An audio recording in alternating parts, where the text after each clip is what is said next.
Hello viewers, welcome on आरकेलो foundation. आज हम एक नई वीडियो और नए टॉपिक के साथ आपके सामने एक बार फिर से हाजिर हैं। इस वीडियो में हम इलाहाबाद हाई कोर्ट के एक बहुत ही महत्वपूर्ण आदेश पर चर्चा करेंगे। आज हम इलाहाबाद हाई कोर्ट के बहुत ही अच्छे निर्णय को देखने वाले हैं फ्रेंड्स। अगर आपको वीडियो पसंद आती है तो इस वीडियो को लाइक, शेयर और कमेंट करना न भूलें। तो चलिए फ्रेंड्स, हम चलते हैं इलाहाबाद हाई कोर्ट के निर्णय की ओर। क्या अनुच्छेद 21 के तहत शस्त्र लाइसेंस प्राप्त करना मौलिक अधिकार है? इस पर इलाहाबाद हाई कोर्ट ने क्या निर्णय दिया, चलिए देखते हैं। Justice Ajay Bhanot Allahabad high court ने इस मामले में सुनवाई करते हुए क्या निर्णय दिया था, चलिए आगे हम इन महत्वपूर्ण बिंदुओं पर चर्चा करेंगे। इलाहाबाद उच्च न्यायालय ने शुक्रवार को एक निर्णय दिया कि शस्त्र लाइसेंस लेना भारत के संविधान के अनुच्छेद 21 के तहत मौलिक अधिकार नहीं है, बल्कि यह एक विशेषाधिकार है। शस्त्र अधिनियम 1959 के तहत शस्त्र लाइसेंस का अधिग्रहण और कब्जा एक विशेषाधिकार से ज्यादा कुछ नहीं है। यह इलाहाबाद हाई कोर्ट ने एक मामले में सुनवाई करते हुए कहा है। आगे चलिए देखते हैं, इसकी पृष्ठभूमि पर चर्चा करेंगे हम आगे। याचिकाकर्ता ने शस्त्र लाइसेंस के लिए आवेदन किया था। अपेक्षित आदेश दिनांक 5 जुलाई 2021 द्वारा अनुज्ञापन प्राधिकारी जिला मैनपुरी ने याचिकाकर्ता को शस्त्र अनुज्ञप्ति प्रदान करने से इनकार कर दिया। इनकार आदेश में यह उल्लेख किया गया कि खतरे की धारणा रिपोर्ट इंगित करती है कि याचिकाकर्ता को कोई खतरा नहीं है और याचिकाकर्ता सरकारी आदेश में उल्लेखित किसी अन्य मानदंड में भी पात्र नहीं है। याचिकाकर्ता के वकील श्री संजीव कुमार पांडे ने तर्क दिया कि याचिकाकर्ता को हथियार लाइसेंस से इस आधार पर इनकार करना कि याचिकाकर्ता को अपने जीवन के लिए कोई आसन्न खतरा नहीं है, मनमाना और अवैध है। तो इलाहाबाद हाईकोर्ट ने संजीव कुमार पांडे के तर्क को किस तरह से नकारा, चलिए देखते हैं आगे। प्रति विपरीत अतिरिक्त मुख्य स्थायी वकील श्री JPN राज ने प्रस्तुत किया कि याचिकाकर्ता ने शासनादेश दिनांक 8/11/2018 में निर्धारित शस्त्र लाइसेंस प्रदान करने के मानदंडों को पूरा नहीं किया। और साथ ही इलाहाबाद हाईकोर्ट ने इस केस में आगे क्या कहा, चलिए देखते हैं। लाइसेंस रखने का अधिकार विशेषाधिकार या मौलिक अधिकार है या नहीं, इस पर इलाहाबाद हाईकोर्ट ने अपनी टिप्पणी देते हुए कहा कि न्यायमूर्ति भानोट ने हथियारों के लाइसेंस के इतिहास का जिक्र करते हुए कहा,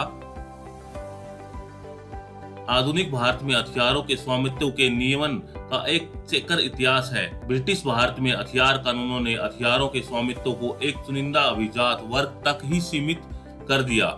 यहाँ तक कि महात्मा गांधी भी चाहते थे कि स्वतंत्रता प्राप्त करने के बाद उक्त भेदभावपूर्ण कानूनों को निरस्त कर दिया जाए। स्वतंत्र भारत में संसद द्वारा अधिनियमित शस्त्र अधिनियम 1959 ने हथियारों के स्वामित्व में विशिष्टता को त्याग दिया और हथियारों के लाइसेंस के अनुदान में पारदर्शिता की शुरुआत की। लेकिन उल्लेखनीय बात यह है कि भारतीय संसद ने आग्नेयास्त्रों के लाइसेंस के अनुदान को उदार नहीं बनाया, बल्कि प्रतिबंधात्मक बंदूक कानूनों की नीति को जारी रखा। शस्त्र अधिनियम 1959 शस्त्र नियम 2016 के साथ पठित आग्नेयास्त्र लाइसेंस देने के लिए एक पारदर्शी प्रक्रिया निर्धारित करता है और हथियारों के स्वामित्व को कड़ाई से नियंत्रित करता है।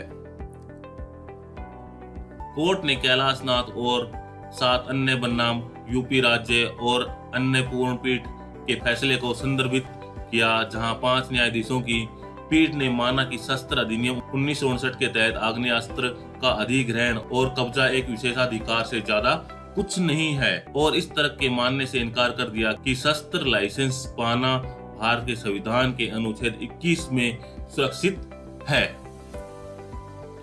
और साथ ही एक अन्य पूर्ण पीठ ने बलराम सिंह बनाम उत्तर प्रदेश और अन्य में यह दोहराया गया कि बंदूक रखने के लिए लाइसेंस प्रदान करना राज्य द्वारा दिया जाने वाला एक विशेषाधिकार है। इसके बाद अदालत ने कहा कि बाद में कानून की उपरोक्त स्थिति से एक प्रस्थान हुआ। शस्त्र लाइसेंस के अधिकार की प्रकृति के संबंध में न्यायिक राय में दरार तब खुली जब एकल न्यायाधीश की पीठ ने गणेश चंद्र भट्ट बनाम जिला मजिस्ट्रेट में ये कहा कि भारत के संविधान के अनुच्छेद 21 के तहत शस्त्र लाइसेंस लेने का अधिकार आता है। नतीजतन राणा प्रताप सिंह बनाम उत्तर प्रदेश राज्य के मामले में फिर से न्यायालय की एक विशिष्ट पीठ को इस मुद्दे पर आधिकारिक निर्णय देने के लिए बनाया गया।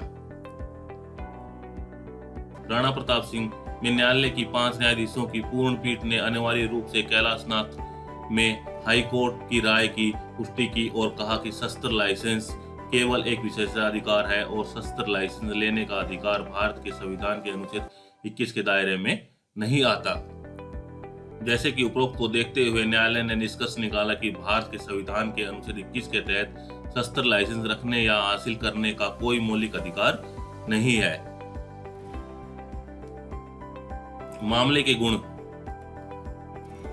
इस मुद्दे और सरकारी आदेश पर विभिन्न निर्णयों के माध्यम से जानने के बाद न्यायालय ने माना कि व्यवसाय, पेशे, नौकरी या अन्यथा की प्रकृति में उत्पन्न होने वाले खतरों जैसे लाइसेंस प्राप्त करने के लिए दावा किए गए विशेष विचार को आवेदक द्वारा स्पष्ट रूप से कहा जाना चाहिए। इसकी विशेष रूप से जांच की जानी चाहिए और पुलिस रिपोर्ट में परिलक्षित होना चाहिए और लाइसेंसिंग प्राधिकारी द्वारा इसकी जांच की जानी चाहिए। खराब खतरे की सराहना या जांच या जहां पुलिस प्राधिकरण द्वारा विशिष्ट खतरों की अनदेखी की जाती है उसकी भी लाइसेंसिंग प्राधिकारी द्वारा विधिवत जांच की जानी चाहिए।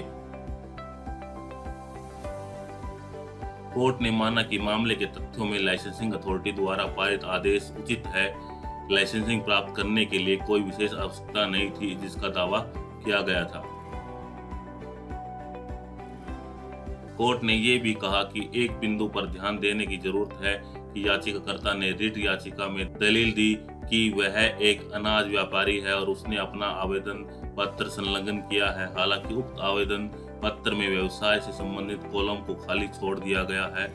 अपेक्षित आदेश पारित करते समय निष्कर्षों में गड़बड़ी या प्रतिक्रियात्मक अनुचितता को अभिवचनों और अभिलेखों से प्रकट नहीं किया जाता है। फलस्वरूप कोर्ट ने रिट याचिका को खारिज कर दी है। अगर वीडियो रोचक लगी तो आर के लॉ फाउंडेशन को सब्सक्राइब करना न भूलें। Thank you.